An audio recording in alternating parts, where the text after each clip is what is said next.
Hello student, we are on exercise 6.1, question number 10. Up to 9th question we have completed. 10a. Question is given, arrange the fraction in ascending order. Right, is 7 by 9, 2 by 9, 5 by 9, 4 by 9. So, when arranging the fraction in ascending or descending order, firstly we have to check its denominator part. If the denominator part are not same, we have to make the denominator part same. यहाँ पे अपना denominator part सभी का पहले से ही same है. So जो भी न्यूमिनेटर में ग्रेटर नंबर है अपन उसको ग्रेटर सपोज करेंगे और वही ग्रेटर माना जाता है.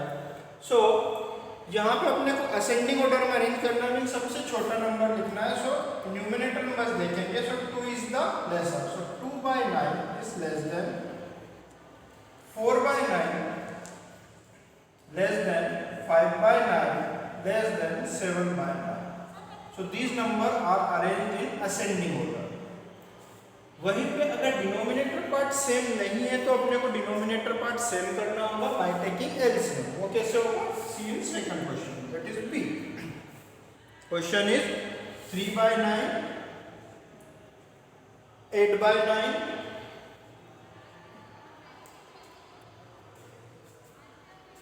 5 by 7 and 9 by 7. See, its denominator part are 9 and 7, means all the denominator part are not same. So we have to make it same by taking LCM. So take the LCM of 9 and 7. So LCM of 9 and 7 is 63. अब LCM लेना आपको आता है, आप rough में LCM ले सकते हैं. अब LCM आने का मीनिंग ये है कि अपने को इन सभी के डिनोमिनेटर पार्ट में अब 63 बनाना है. See here, 9 by 3, yes 3 by 9, 3 by 9 means 9 में किसका मल्टीप्लाई करेंगे? So it will become 63 7 का. So multiply it 7 by 7. So it will become 3 7s are 21 upon 63. Next 8 by 9 multiply by 7 by 7. So it will become 56 upon 63. Next यहाँ निकाल लेते हैं 5 by 7 into 9 by 9. 5 9 का 45 upon 63. Then 9 by 7 multiply again by 9 by 9. It is 81 upon 63. अभी क्या हुआ? इन सभी numbers का डिनोमिनेटर पार्ट सेम हो गया है. यहाँ लिखेंगे इसके बाद में 21 by 63, 56 upon 63, 45 upon 63 and 81 upon 63. So अगर सभी का डिनोमिनेटर पार्ट अब सेम है, सो अब अपन देखेंगे न्यूमरेटर, जो भी न्यूमरेटर लेस होगा उसको अपन सबसे लेस मानेंगे. सो यहाँ पे सबसे लेसर न्यूमरेटर है अपना 21. सो 21 upon 63 is less then next 45. 45 upon 63, next है 56 upon 63 and next is 81 upon 63. तो ये नंबर्स अब अरेंज हो गए अपने असेंडिंग ऑर्डर में. अब ये नंबर्स तो अपन ने बनाए हुए नंबर है बाय टेकिंग एलसीएम. इनके ओरिजिनल नंबर्स लिखेंगे अपन. 21 by 63 comes from 3 by 9. So we write here 3 by 9. 45 by 63 comes from 5 by 7, so write 5 by 7. 56 upon 63, 8 by 9, and it is 9 by 7. So these numbers are arranged in ascending order. So next, come on, next question, that is 11. So अब ascending order के जो remaining question है C1 is homework for you.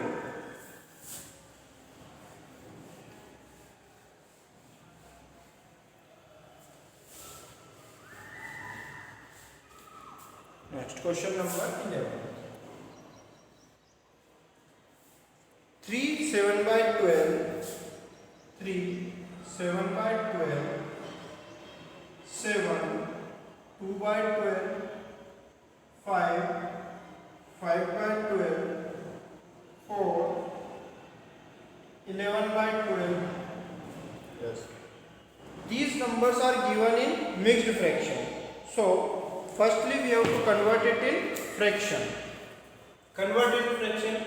3 into 12, 36. 36 plus 7. 36 plus 7 is 43.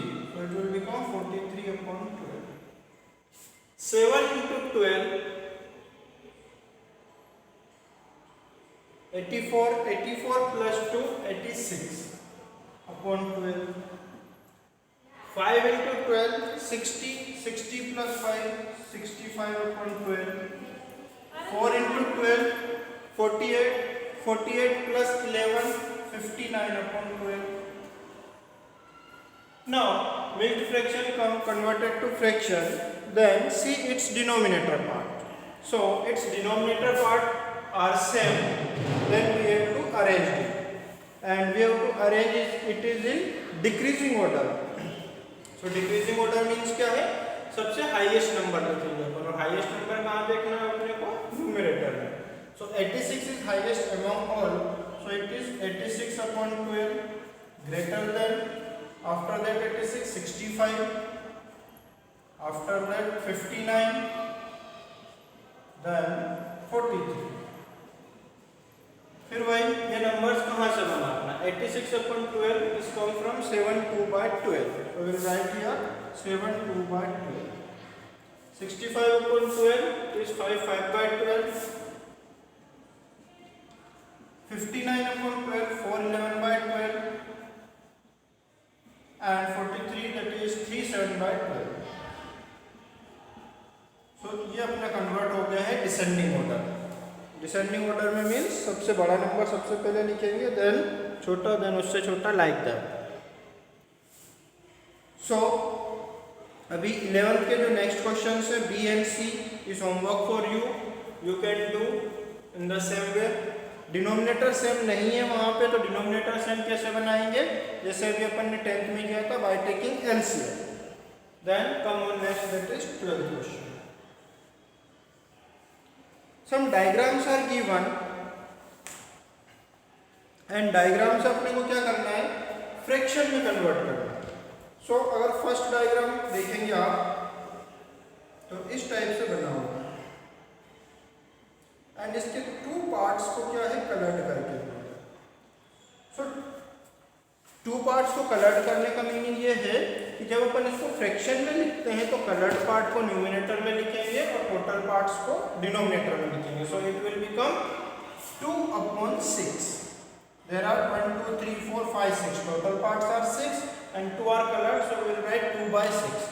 अब इसको अगर अपन cancel करते हैं या सिंपलेस्ट फॉर्म में लिखते हैं तो ये 1/3 भी बन सकता है. तो ये तो हो गया अपना फर्स्ट. ए का सोल्व कर रहे हैं अपन फर्स्ट. तो सबसे पहले डायग्राम्स ऑलरेडी आपके पास बने हुए हैं, मैं सिर्फ फ्रैक्शंस लिखते जा रहा हूँ. तो अपन इन फ्रैक्शंस को क्या कर लेते हैं? कन्वर्ट कर लेते हैं सभी डायग्राम्स को फ्रैक्शन में. सेकंड में 4 पार्ट्स कलर्ड है, तो इट विल बी बिकम 4/6. 2 से कैंसिल करेंगे, it will become 2/3. 2 2 is 4, 2 3 is 6. Third part आते हैं. So third part में only one part colored है, so it will become 1/6. Next fourth part में 4 part colored है, so we will write it. Fourth part में 3 part color है, so it will become 3/6, or we will write 1/2. And next fifth part में 5 part colored है, so we will write 5/6. अब अपन इनके fractions देखते हैं अगर, तो 2/6, 4/6, 1/6, 3/6 एंड 5/6 मीन्स सभी का डिनोमिनेटर पार्ट ऑलरेडी सेम है, that is 6.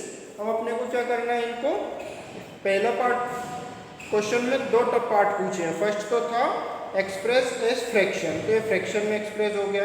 And arrange it in ascending order.